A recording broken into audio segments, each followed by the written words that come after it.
할렐루야. 귀한 찬양 하나님께서 영광 받으신 줄로 믿습니다.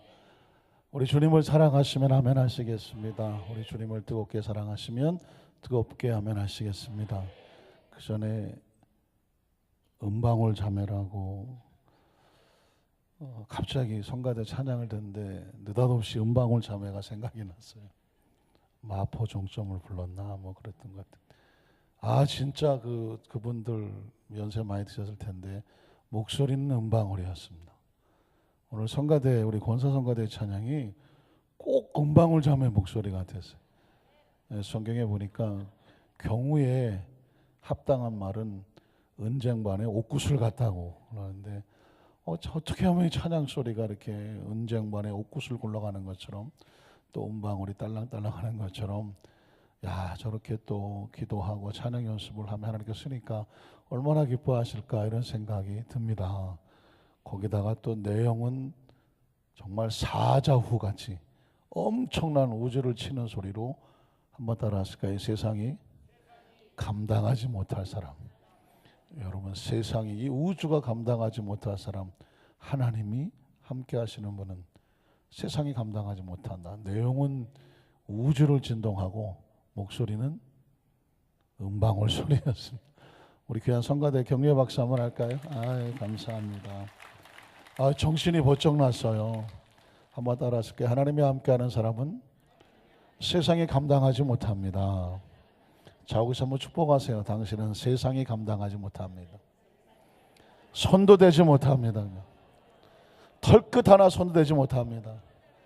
강하고 담대하십시오. 할렐루야. 맞아요.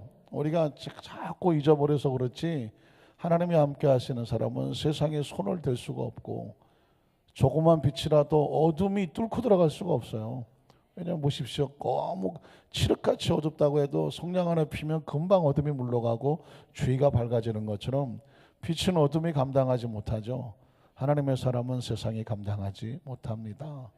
우리가 쓰는 속담 가운데에 호랑이는 죽어서 가죽을 남기고 호피죠. 사람은 죽어서 뭘 남기나요? 이름 석자를 남긴다. 지금도 그 이름 석자를 남기려고 얼마나 많은 사람들이 기를 쓰고 애를 쓰는지 모릅니다. 어떤 이름은 역사 속에 사라졌지만 생각만 해도 끔찍한 스탈린, 히틀러, 김일성 등등 정말 수많은 생명을 고통스럽게 했던 이름은 그냥 세월이 지나도 잊혀지지도 않습니다. 어떤 이름은 우리의 가슴을 뭉클거리게 하죠. 뜨겁게 하고 정말 고맙고 감사하게 하죠. 여러분, 이 세상의 모든 이름 가운데 가장 뛰어난 이름은 뭘까요? 예수님. 역시 음방울 굴러가는 소리였습니다. 예수님이죠. 성경은 말하기를 모든 이름 위에 뛰어난 이름. 왜냐하면 예수의 이름으로 귀신이 떨어져 나가고 예수 이름으로 치료 역사가 나타나고 예수 이름을 믿음으로 구원의 역사가 나타나고 예수 이름으로 우리는 천국을 가죠. 이 세상의 그 어떤 화려한 이름보다도 예수님의 이름은 가장 뛰어난 이름이다 라고 표현합니다.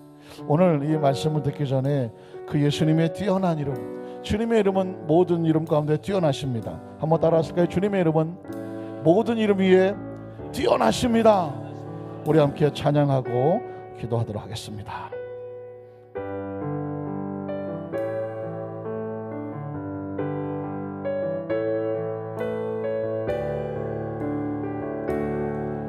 모든 이름 위에 뛰어난 이름 예수는 주,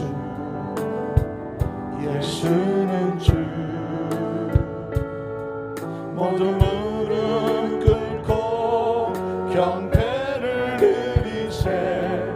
예수는 만유의 주, 예수는 주, 예수는 주, 예수는 주, 예수는 주. 엄청난 마음으로 그 보좌 영광을 돌리세. 예수, 예수, 예수. 우리 다시 한번 모든 이름 위에 기억하십니까? 예수 예수는 주 모든 무릎 꿇고 모든 무릎 꿇고 경배를 드리세 예수는 만유의 주 예수는 주 예수는 주 예수는 주 예수는 주 예수는 주 온 천하 만물을 얼어 그 보좌 영광을 올리세 예수 예수 예수 우리 한번 다 같이 하셔서 예수는 주 예수는 주 주님의 이름을 높입니다 예수는 주 우리 한번 두 손 높이고 주님의 이름이 만물에 떠납니다 온 천하가 그 이름 앞에 무릎 꿇습니다 그 보좌 영광을 돌리세 예수 예수 예수 예수는 주 예수는 주 예수는 주 예수는 주 온 천하 만물을 얼어 그 보좌 영광을 돌리세 예수 예수 예수는 주 두 손을 가슴 얹고 잠시 묵상으로 기도합니다. 정말 예수의 이름이 모든 만물 위에 뛰어난 것을 믿으십니까? 예수 이름 앞에 여러분의 무릎을 꿇고 온전히 영광을 돌리면서 그 이름이 가장 높임 받기를 원하십니까? 그 이름을 찬양하십니까? 그 이름 앞에 무릎을 꿇고 설레이십니까? 예배에 감동이 있어야 되며 감격이 있어야 되고 그 이름 앞에 우리의 모든 것을 집중하며 오늘 그분 앞에 영광을 돌리기를 원합니다. 이 찬양을 부를 다시 한번 우리의 마음이 뜨거워 견딜 수가 없고 우리 두 손을 들고 안 들고가 아니라 온몸이 천율하면서 그 이름을 높이는 이 자리가 얼마나 귀한지 정말 이 찬양이 신앙의 고백이 되어지고 찬양이 기도가 되어지고 이 찬양이 주님을 향한 우리의 마음의 사랑의 고백이 되도록 주님 이름을 다시 한번 높입니다. 모든 이름 위에 뛰어난 이름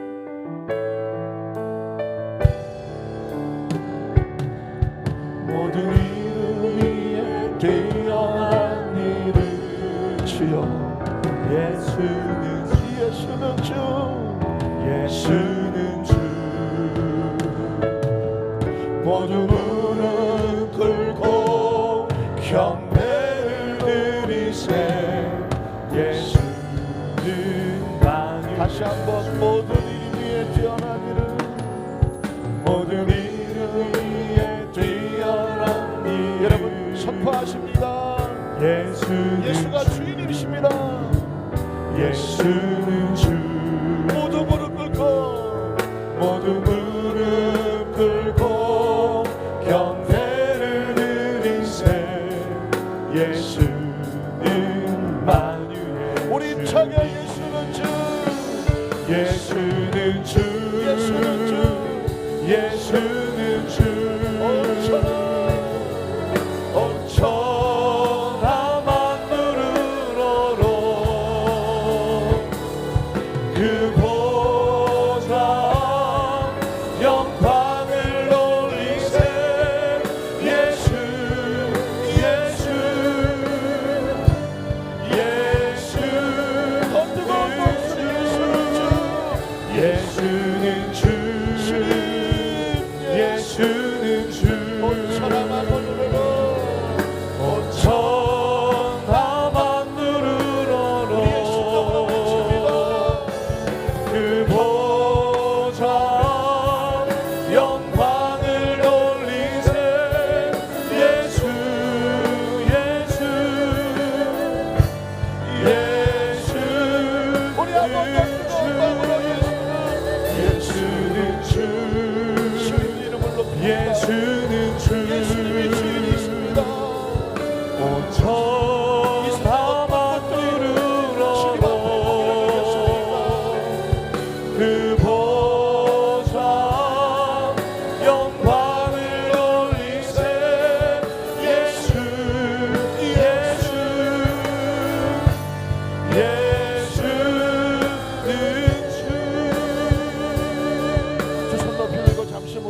기도합니다. 오늘 예배가 늘 드려지는 예배입니까? 어쩌면 이 예배가 내 생의 마지막 예배인 것처럼 가장 절박하고 절실하고 이 자리에 앉아있는 것 자체가 눈물나고 귀하고 소중해서 주님의 마음을 뭉클거리게 하는 감동과 뜨거운 심령으로 드려지는 그런 예배가 되기를 소원하지 않습니까? 꼭 뒤집어 바꿔서 생각한다면 주님께서 우리에게 원하시는 예배는 무엇일까요? 찬양은 무엇일까요? 감격과 감동이 아니겠습니까? 하나님 보는 이 시간에 우리의 심령을 전적으로 주 앞에 고백해서 주님의 면전 앞에서 오늘 말씀이 듣기 전에 우리의 심령이 온전한 신앙의 고백으로 우리 심령 가운데 오직 예수님밖에 없습니다. 그분의 이름만 높입니다. 그리고 그분의 이름으로 선포되는 말씀 앞에 모든 무릎을 꿇습니다. 말씀 가운데 역사하여 주시옵소서. 이 시간 주님의 이름은 3번 부르고 통성을 한번 기도합니다. 주여 주여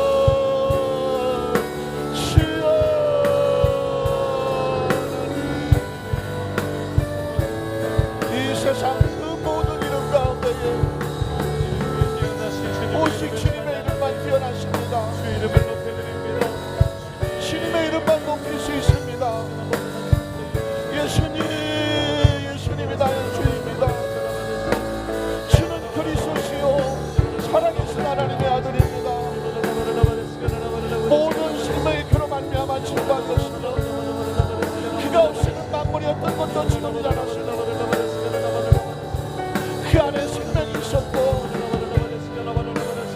그 생명은 사람들의 빛이라 그 빛이 이 세상 가운데 왔으나 사람들을 영접하지 아니하였고 영접하는 자 곧 그를 믿는 자들에게 하나님의 자녀가 되는 권세를 주었습니다. 그는 혈통이로나 육적으로 하는 것이 아니라 오직 하나님으로 전한 자들입니다. 주님의 이름을 높입니다. 주님 영광을 받으시옵소서. 예수님 높임을 받으시옵소서. 주여 찬양을 받으시옵소서. 주님 우리의 영광을 우리의 박수를 받으시고 우리의 예배를 받으시옵소서. 주님 이 밤에 온전히 주님만 주인 되시옵소서. 온전히 주님만 주인 되시옵소서. 마음의 문이 활짝 열려지고 심령이 열려지고 기도가 열려지고 우리 마음은 뜨거워지소서. 우리의 심령이 뛰어지기를 원합니다. 우리의 마음이 뜨거워지기를 원합니다. 온전히 주님의 이름이 원합니다. 주님이 마음껏 행하시기를 원합니다. 오로지 주님만 온전히 주님만 높임을 받으시고 예수님 우리 주님 온 천하 모든 만물들이 우러나서 그 보좌 앞에 영광을 돌리는 이름을 찬양합니다. 예수만 주인이십니다. 주님만 영광받아 주시옵소서. 오직 예수님만 오직 예수님만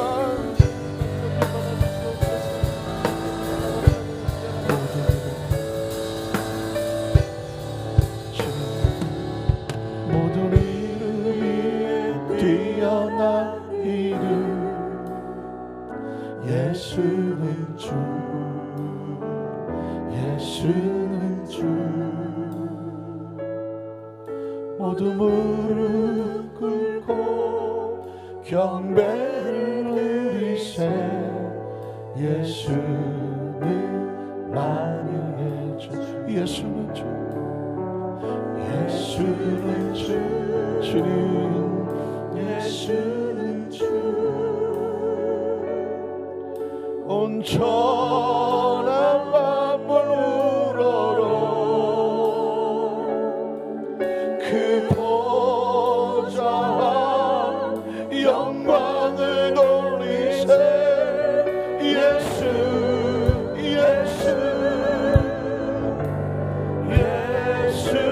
예수는 주 하나님 예수님 이름 앞에 모두의 무릎을 꿇게 하시고 이 설레고 절박하고 절실한 마음으로 이 밤에도 기도하지 않고는 견딜 수 없고 하나님을 찬양하지 않고는 견딜 수 없고 예배하지 않고는 견딜 수 없는 마음으로 성령에 붙잡혀서 성령에 끌려서 이 귀한 예배 현장에 있게 하시네 감사합니다. 목적은 하나, 오로지 주님만 영광을 받아 주시옵소서. 우리가 하나님 그 생명을 받았으니 무엇을 구하겠습니까? 주여 우리를 사용하시옵소서. 우리 것을 사용하시옵소서. 우리가 주님의 기쁨과 주님의 축복의 통로가 되게 하시옵소서. 오늘 우리는 주님의 뜻을 받으러 나왔습니다. 무엇을 우리가 구하려고 온 것이 아니라 주님의 뜻을 받으려고 나왔사오니 말씀이 선포되고 기도할 때 예배 가운데 주님의 뜻이 하늘에서 이루어진 것처럼 땅에서도 이루어지게 하여 주셔서 주님의 뜻으로 우리의 생각이 바뀌어지고 사고가 바뀌어지고 마음이 바뀌어지고 우리의 심령이 주님의 뜻으로 가득 채워져서 세상이 감당하지 못할 하나님의 사람인 것을 당당하게 드러내는 귀한 시간 되게 도와주시옵소서. 기록되었으되 말씀으로 마귀를 쫓아내셨던 예수님처럼 오늘 말씀이 우리 선포 우리 가운데 영혼을 새롭게 하며 심령을 새롭게 하며 육체를 새롭게 하며 그 말씀으로 단단하게 무장하여 하나님의 말씀으로 무장되어서는 하나님의 사람들 주님의 축복의 통로들 되게 도와주시옵소서. 예수님 이름으로 간절히 축복하고 기도드리옵나이다. 아멘. 자, 여기서 한번 축복하십시오. 하나님이 당신을 사랑하십니다. 예수님만이 우리의 구주가 됐습니다. 할렐루야. 적어도 3번 인사하게 나도 당신을 사랑하고 축복합니다. 여러분 인사하십시오.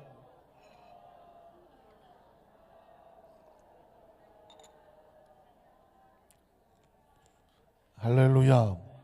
여러분 때로 정말 절실하게 느끼는 건 기도하기 전에 때로 절망도 있고 답답하기도 하고 몸도 막 이상하고 막 뭔가 엉키는 것 같지만 기도하고 나면 갑자기 눈빛이 밝아지고 마음도 편안해지고 또 갑자기 용기와 희망도 생기고 은혜도 임합니다. 왜 그럴까요? 기도 가운데 하나님이 역사하여 주신 줄로 믿습니다. 한번 따라하실까요? 내가 누구이기에 하나님을 능히 맡겠느냐? 내가 누구이기에 하나님을 능히 맡겠느냐? 이런 제목으로 말씀의 은혜를 나누기를 원합니다. 교회는 어떤 곳일까요? 교회에 대한 정의, 교회는 어떤 것일까? 과연 이런 것은, 이런 공동체는 교회라고 할 수 있을까? 그래서 나온 미국의 어떤 스토리 하나가 있습니다. 어떤 진실한 미국의 크리스천 하나가 있었습니다. 흑인이었습니다. 미국 사람들은 리얼 크리스천이냐고 물어봐요. 진짜 크리스천이냐? 아니면 썬데이 크리스천이냐라고 물어봐요. 그러니까 미국의 크리스천들은 3종류 사람이 있습니다. 첫 번째 종류 사람들은 태어나서 교회에 부모의 손에 끌려가고 또 결혼할 때 한번 가고 교회에서 보통 결혼하니까 또 장례식 때 이제 시즌으로 교회에 가는, 그러니까 크리스찬도 아니고 안 크리스찬도 아닌데 그러니까 뭐 태어나서 교회에 가고 결혼할 때 가고 장례식 때 가는 그런 그 형식적인 크리스찬들이 있고요. 또 하나 크리스찬은 뭐냐면 주일을 성수하는 것을 알아갖고는 주일은 가요. 나머지는 안 가요. 왜 그럴까요? 썬데이 크리스찬이라고 말해요. 한국에서는 그런 말을 잘 안 쓰는데 미국 사람들은 썬데이 크리스찬이. 그래서 썬데이 크리스찬을 리얼 크리스찬이라고 생각하지는 않아요. 그래서 항상 물어요. I am Christian. 나는 크리스찬이라고 말하면 넌 진짜 크리스찬이냐? 혹시 너 썬데이 크리스찬 아니야? 주일만 갔다가 그냥 형식적으로 왔다 가는 거 아니야? 라고 묻기도 합니다. 물론 너무 힘들고 어렵고 여러 가지 바빠서 주일이라도 진실하게 드려지는 크리스찬들이 당연히 있죠. 그런 크리스찬들 말고 그냥 형식적으로 다니는 그런 크리스찬들을 놓고 썬데이 크리스찬이라고 말하죠. 그런데 리얼 크리스찬은 뭐냐면 born again 했다는 거죠. 거듭나고 중생을 해서 하나님 속에 정말 은혜 속에서 하나님과 더불어 동행하고 살아가는 리얼 크리스찬이냐고 묻는 거예요. 리얼 크리스찬들은 어디를 갖다 놓아도 항상 주일 예배를 지키죠. 이 흑인도 리얼 크리스찬이었습니다. 먼 곳에 가서 출장을 가서 제일 먼저 하는 것은 뭐냐면 주변에 교회를 찾는 거였습니다. 왜냐하면 주의를 끼고 만약에 출장을 갔을 때는 교회를 가야 되니까, 예배를 드려야 되니까. 근데 마침 교회가 있어요. 그래서 기쁜 마음으로 정장을 딱 하고, 그리고 그 교회 문을 열고 들어가려고 했더니 그 앞에 안내원들이 딱 가로막아요. 안내원들이 딱 가로막으면서 당신은 이 교회에 들어올 수 없습니다. 깜짝 놀랐죠. 세상에 어느 교회가 당신은 우리 교회에 들어올 수 없습니다 라고 하는 교회가 어디 있을까요? 그래서 깜짝 놀라서 왜 내가 못 들어가냐, 내가 이 교회 처음 와서 그러냐, 난 사실 신실한 크리스찬이다, 본어게인하고 중생하고 성령도 받고 체험도 하고 이 지역에 출장 왔다가 이 교회를 찾아서 온 거다라고 말했더니 뭐라고 말하냐면 이 교회의 간판을 보고 들어왔느냐, 간판에 뭐라고 써있느냐 그랬더니 다시 한번 보라 그랬더니 간판을 봤더니 화이트 처치라고 되어 있어요. 화이트 처치라고 되어 있어요. 다시 말해서 이 교회는 백인들만 들어올 수 있는 교회인, 컬러 피플, 유색인종 또는 블랙, 흑인은 들어올 수가 없다라고 써 있었던 것입니다. 굉장한 충격이었습니다. 세상에 그런 교회가 어디 있냐, 어떻게 무슨 백인들만 모여서 드리는 화이트 처치가 있을 수가 있겠느냐, 피부 색깔이 새까맣다고 이 교회에 들어와서 예배 드릴 수 없단 말이냐 그랬더니 그 안내원들이 말하기를 안 된다고 말합니다. 이제까지 여기서 백인 외에 다른 유색인종들이 모여서 하나님께 예배 드린 적이 없다. 그러니까 안타깝지만 다른 교회를 찾아가 보시라고. 너무 어이가 없고 속도 상하고, 시간이 지금 11시 보통 주일날 예배를 드리는데 다른데 어디 가서 낯선 곳에 찾아가느냐, 아무리 사정을 해도 막무가내였습니다. 결국 그 흑인 크리스천은 그 교회에서 쫓겨납니다. 그리고 공원에 가서 한없이 서러워서 웁니다. 하나님, 세상에 이런 일도 있습니까? 흑인으로 태어난 것도 참 힘든데 아니 흑인이라고 안 받아주는 교회도 있습니까? 여러분 눈치채셨겠지만 그때 누군가 옆에 와서 어깨에 손을 얹습니다. 왜 그러고 앉아 계시느냐. 하도 서러워서 자기가 당한 일을 다 얘기를 하고 펑펑 웁니다. 그랬더니 그 사람도 이렇게 말하더라고요. 울지 마시오. 나도 방금 그 교회 갔다가 쫓겨나왔다고. 방금 그 교회 갔다가. 그래서 얼굴을 쳐다보고 당신은 누구냐고 그랬더니 그분이 나는 예수다라고 말하더라고요. 나는 예수다. 쉽게 얘기해서 예수님도 백인이 아니라서 그 교회에서 쫓겨났다는 거예요. 뒤집어 말하면 이 이야기를 좀 묵상하고 싶은 거예요. 뭐가 잘못됐나요? 지금 여기는 교회, 화이트 처치, 크리스찬들 예배가 있고 기도도 있고 목사님 설교도 하고 성가대도 있겠죠. 헌금도 하겠죠. 나가서 봉사도 하고 뭔가 교회예요, 교회. 그런데 그 교회 이름이 화이트 처치예요. 화이트 처치인데 화이트 처치라서 백인만 받는다는 거예요. 엄청난 충격이죠. 왜냐하면 교회는 모든 하나님의 사람 누구든지 하나님 앞에 예배 드릴 수 있는 곳이 교회이지 않습니까? 하나님은 모든 사람들을 사랑하시니까. 그런데 자기들끼리 정한 거예요. 우리 교회는 백인들만 와서 예배 드릴 수 있는 화이트 처치다. 그러니까 백인들만 오셔서 예배 드릴 수 있다라고 누가 정했죠? 그 교회에서 자기들끼리 정한 거예요. 하나님이 정한 것이 아니에요.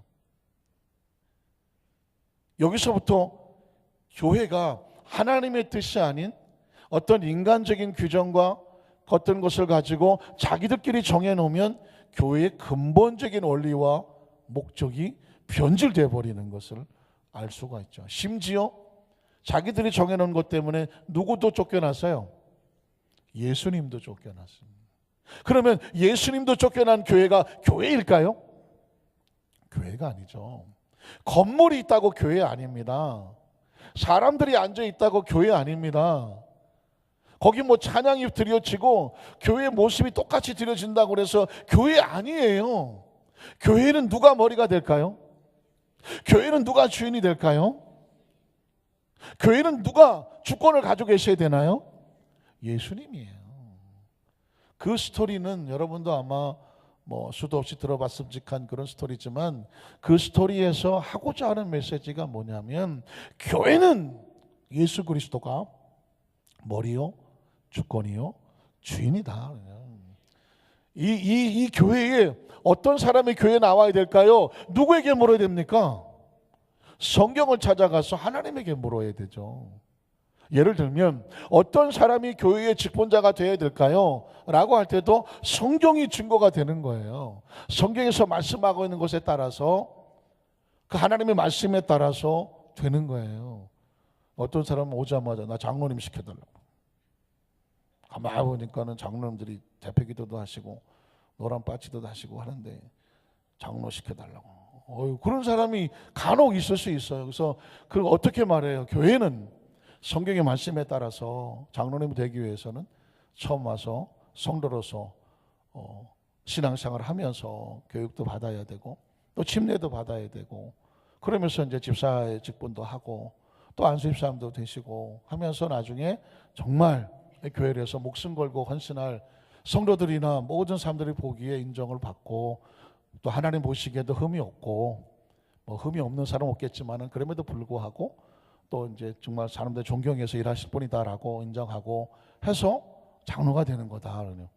깨달아지면은 그렇구나, 그럼 그렇게 열심히 하겠습니다라고 하는 사람이 있는 것도 있지만, 어떤 사람은 그래요. 제가 만나본 사람, 나 장로 안 시켜줘서 이 교회 안 나온다.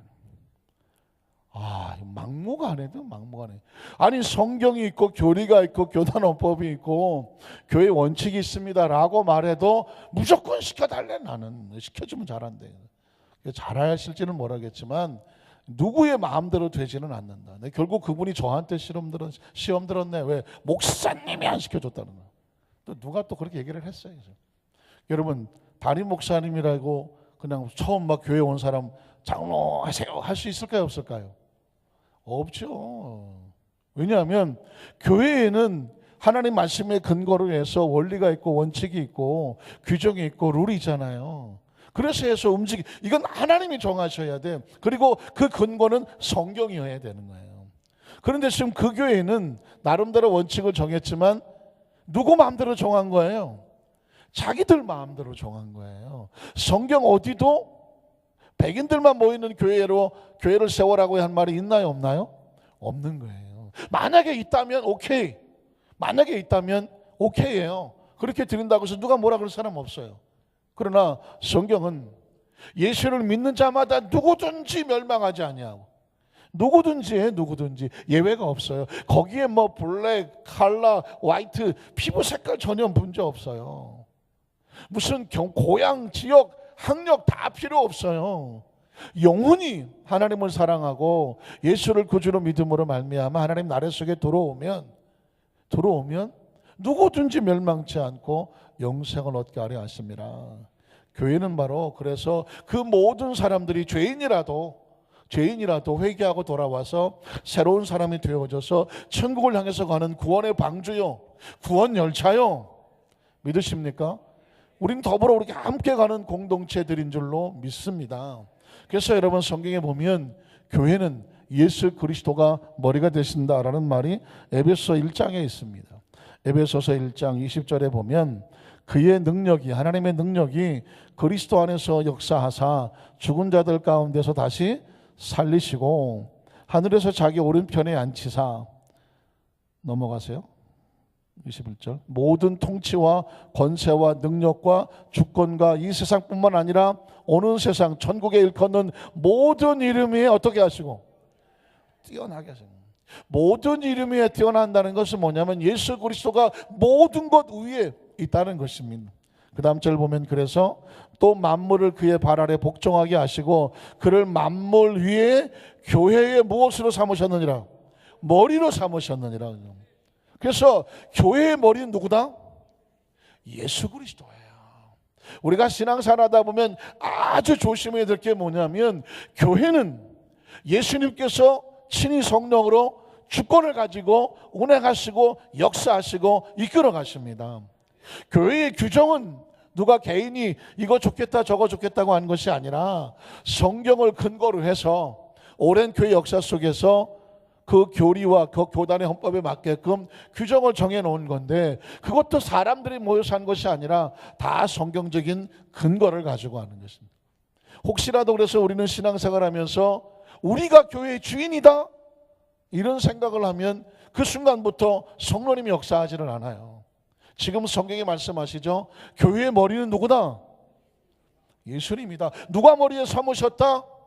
하나님이 그를 만머리에 교회의 머리로 삼으셨느니라. 23절에 보면 그래서 교회는 그의 몸이다. 예수님이 교회의 머리고 교회는 예수님의 뭐다? 몸이다. 그러니까 이 몸은 누가 통제합니까? 머리가 통제하죠. 교회는 누가 통제합니까? 머리가 통제하죠. 그 머리가 바로 예수 그리스도예요. 이 전적인 주권이 예수님께 있음을 여러분 꼭 기억하시기를 주님의 이름으로 축원합니다. 그래서 교회 역사 속에 보면 사람들이 뭘 어떻게 하려고 한 것 같지만 결국은 누구의 뜻대로 하시더라? 예수님, 주님의 뜻대로 성령께서 역사하시는 거예요. 그래서 여러분 교회를 전적으로 주님께 맡기고 의탁하는 건 뭐냐? 주님이 일하시는 것이니까. 교회는 그의 몸이니 만물 안에서 만물을 충만하게 하시는 이의 충만합니다. 자, 이 원칙을 머릿속에 집어넣고 오늘 성경 본문으로 들어갑니다. 초대교회가 사도행전 2장 이후에 오순절 성령 강림 후에 교회가 탄생을 했어요.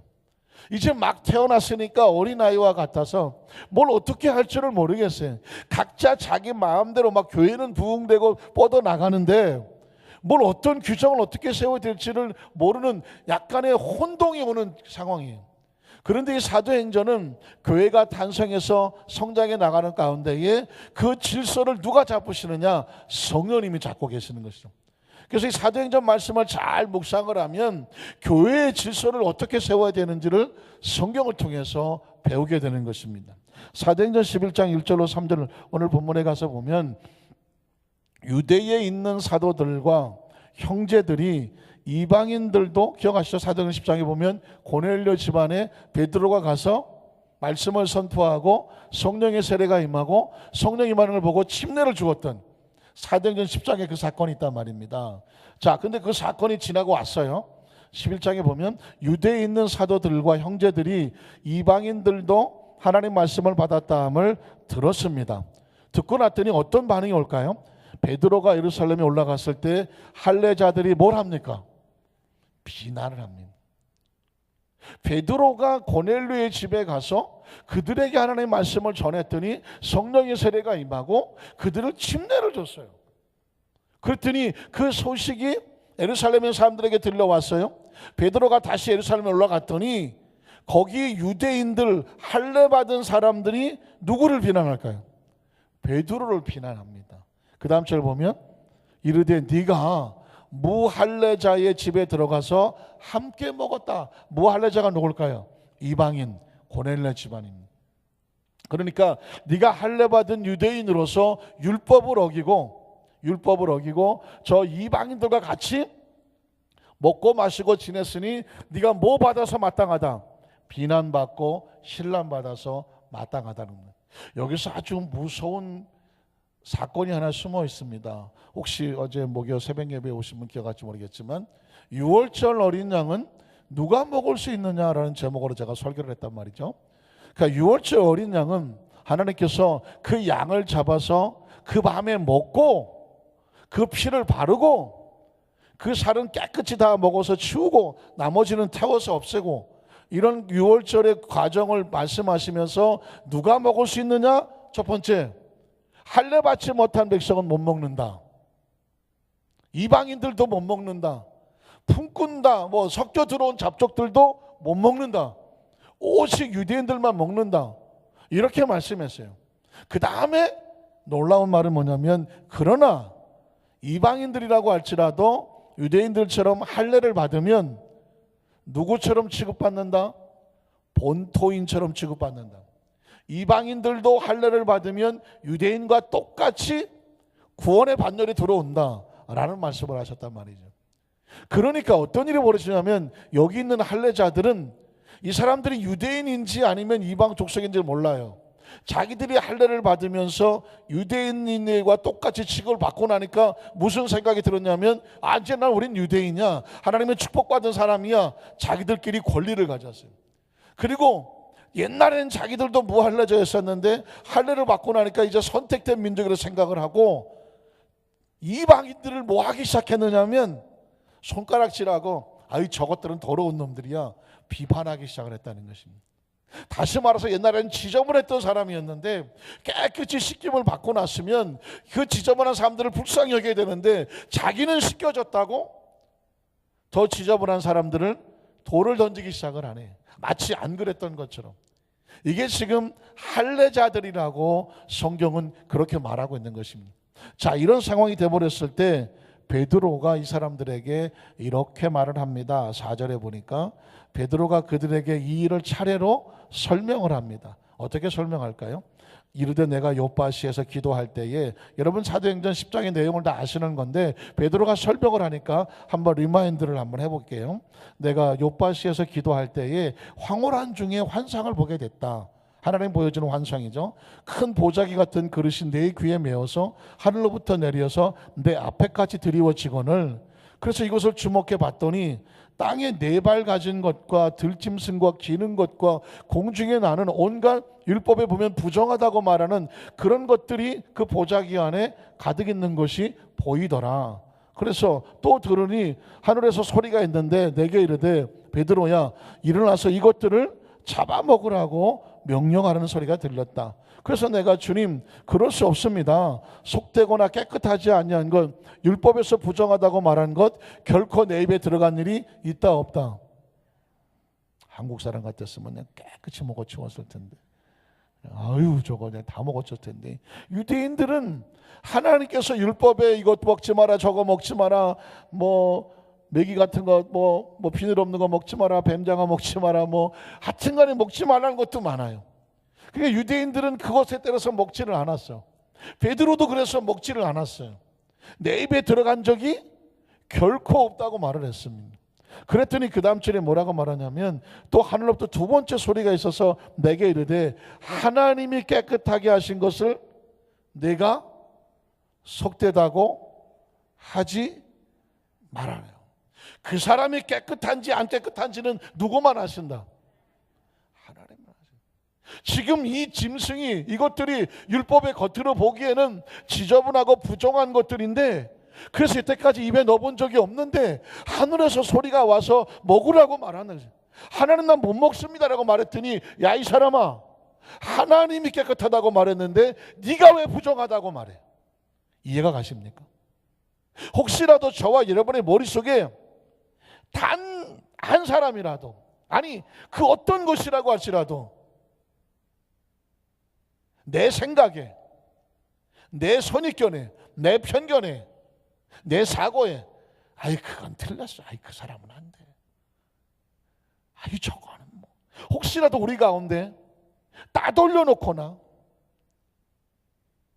왕따를 시키거나 아니면 그 사람은 그런 사람이라고 아예 한쪽 구덩이에 밀어놓거나, 혹시 나하고 잘 맞지 않는다고 해서 그 사람은 나쁜 사람이라고 치러버리거나, 아니면 내가 생각한 어떤 의도에 서로 맞지 않는다고 해서 적대시하거나 하는 모든 것들을 향하여서 하나님 말씀하십니다. 야 이 사람아, 내가 그 사람을 깨끗하다고 했어. 네가 왜 그 사람을 부정하다고 말할 수 있느냐? 들리십니까? 들리십니까? 오늘 저와 여러분이 크리스찬임에도 불구하고 우리 안에 혹시라도 가지고 있는 편견과 선입견과 그 어떤 내 마음대로 내가 정해놓은 것을 해서 어떤 사람에 대해서 악감정, 아니면 적대시, 아니면 부정적, 안 따면 왕따, 아니면 그 어떤 것을 통해서든지 그 사람에 대해서 잘못하게 해코지, 보복, 복수, 평가, 비난, 정죄, 돌멩이 던지는 것, 혹시 그런 것이 한 구탱이 남아있다고 하면 그건 율법입니다. 그건 율법이에요. 오늘 그런 심령을 향해서 하나님이 도전하는 겁니다. 야 이 사람아, 하나님이 깨끗하게 하신 것을 네가 누군데 감히 그걸 더럽다고 말해? 그 사람이 왜 안 된다고 말해? 그 사람이 왜 모질란다고 말해? 왜 왕따시켜? 왜 평가해? 왜 돌 던져? 왜 비난해? 왜 뒤에서 거짓말하고 잘못 소문내? 왜 이간질 시켜? 들리십니까? 여러분, 굉장히 중요한 겁니다. 베드로도 하나님 나 저 부정하고 저것들하고 같이 안 놀 거예요 라고 말했는데, 하나님 말씀하시기를 저걸 내가 깨끗하다고 말했는데 네가 무슨 자격으로 저걸 부정하다고 말하냐. 먹어. 그 다음 절에 보니까 그래서 그 얘기예요. 이런 일이 3번이나 있은 후에 모든 곳이 다시 하늘로 끌려 올라가더라. 3번이나 말씀하시죠. 그래서 그 다음 일이 도대체 이게 무슨 일인가 그랬더니 요바로부터 고넬료부터 사람이 와서 그 이방인의 집으로 자기를 모시러 온 사건이 벌어지죠. 11절에 보니까 마침 3사람이 내가 유숙한 집 앞에 서 있으니 가이사랴에서 내게 보내러 보낸 사람이라. 성령이, 자 여기서부터 모든 주도권을 누가 끌고 갑니까? 성령이요. 3번 나와요. 3번. 성령이 3번 나와요. 잘 들어보십시오. 이 지금 베드로의 의사와 의지가 있나요, 없나요? 전혀 없습니다. 다 내려놨습니다. 옳고 그른 거 내려놨습니다. 부정하고 깨끗한 거 내려놨습니다. 내가 판단하지 않습니다. 내가 옳다 그르다 평가하지 않기로 했습니다. 성령에게 맡겼습니다. 자, 성령이 내게 명하사 아무 의심하지 말고 함께 가라 하시매 이 6 형제도 나와 함께 가서 그 사람의 집에 들어갔더니 그가 우리에게 말하기를 천사가 내 집에 서서 말하되 네가 사람을 요바에 보내어 베드로하는 시몬을 청하라. 여러분 놀라지 않습니까? 고넬료가 기도할 때 그 고넬료에게도 천사가 나타났어요. 고넬료에게도 천사가 나타났어요. 우리는 그 사람을 아유 저 이방인이고 저 할례 받지 못하고 아유 저 부정한 놈인데 라고 평가하는데 놀랍게 그 사람에게 천사가 나타나서 하나님의 사람 베드로를 청하라고 말하고 있어요. 천사와 대화하는 사람을 향해서 우리가 어떻게 부정하다고 말하냐. 사랑하는 성도 여러분, 우리는 그 어느 누구를 향해서 함부로 말할 수가 없어요. 생기기에 좀 거시기하게 생기고 말투가 조금 거시기하고 뭔가 나하고 잘 안 맞고 뭐 어떻게 보일지 모르지만 그 사람이 천사와 대화하는 사람이라니까. 누가 감히 그 사람을 향하여 돌을 던지며 부정하다고 말하며 그 사람은 그런 사람이야 함부로 말할 수 있을까요? 우리 지금 근본의 사고를 이 말씀이 우리에게 뒤집어 놓고 있는 거예요. 함부로 절대로 취급하지 말라는 거예요. 이게 지금 초대교회에 하나님께서 성령을 통해서 베드로에게 그리고 그 교회에게 질서를 잡고 있는 거예요. 함부로 평가하고 지 멋대로 평가하는 이 무질서를 교회에선 그렇게 하면 안 돼요. 그래서 교회의 질서를 잡고 계시는 성령님의 모습이에요. 그래서 베드로가 꼼짝없이 끌려간 거죠.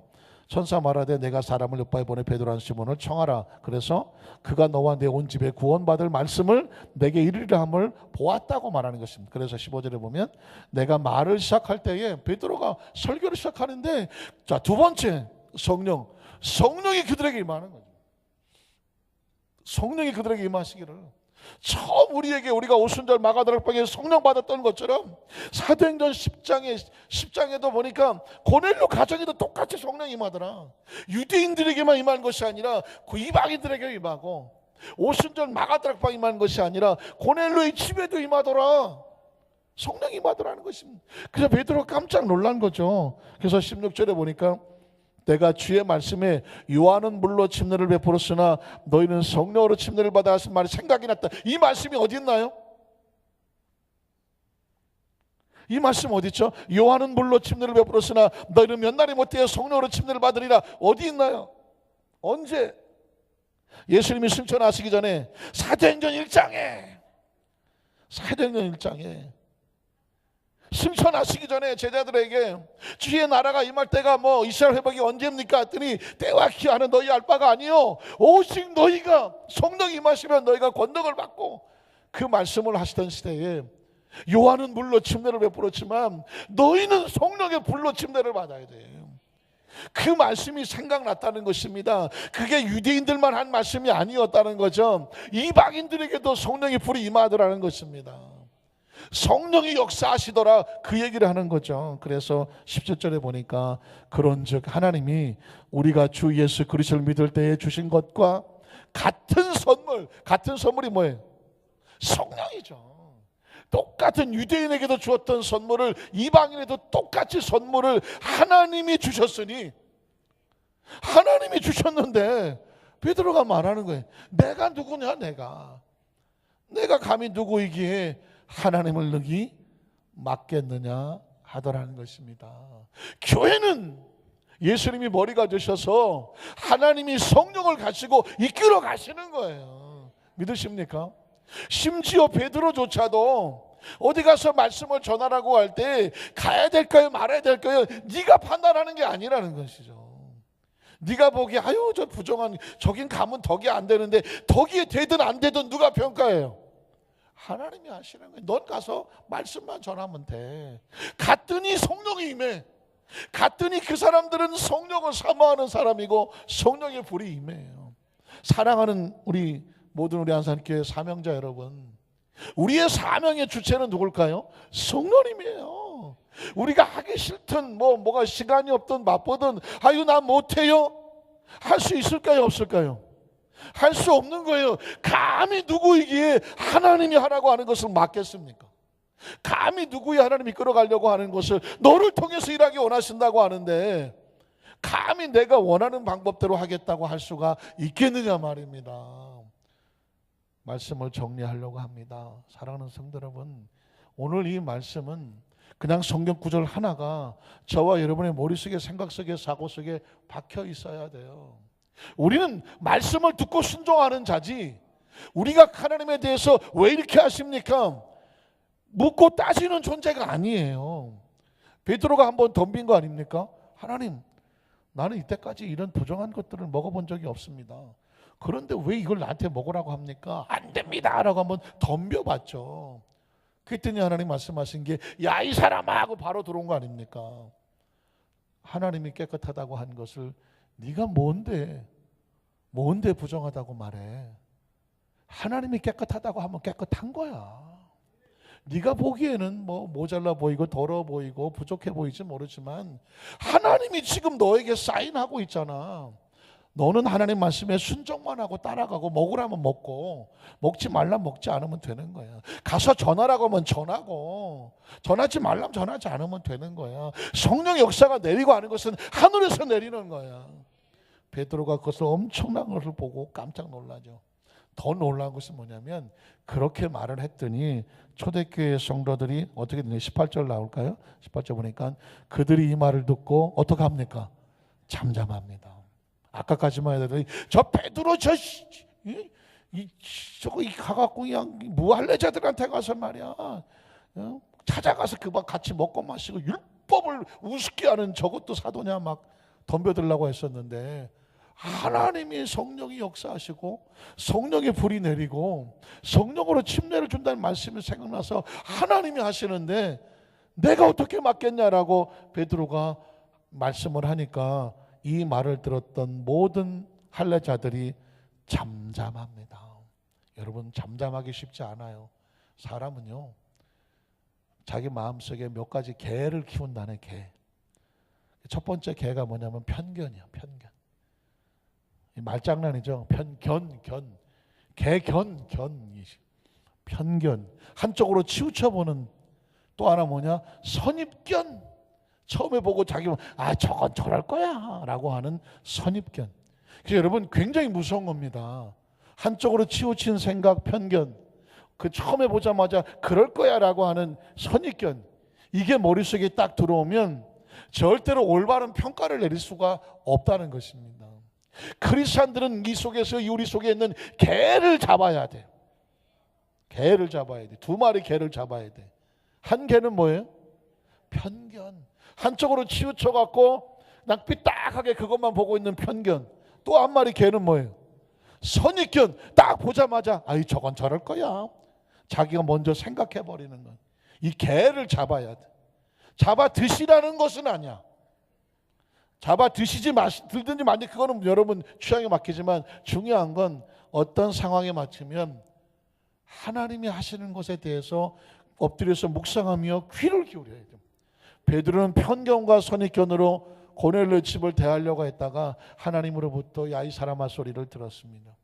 오늘 저와 여러분 신앙생활 하면서 정말 중요한 것은 뭐냐면 병도 낫고 문제 해결받는 것부터 중요하지만 내 속에 그리스도 안으로서 올바르지 않은 잘못된 편견과 선입견이 사로잡혀서 혹시라도 하나님의 성령께서 원하시는 그 길로 가지 못하게 한다고 하면 신앙은 맨날 어린아이와 같아요. 왜? 베드로도 얘기하지만 사도행전 2장에 성령 받고 10장에 와서 깨달았다니까. 성령 받았다고 다 끝나는 게 아니에요. 말씀 수십 번 통독했다고 다 끝나는 게 아니라니까요.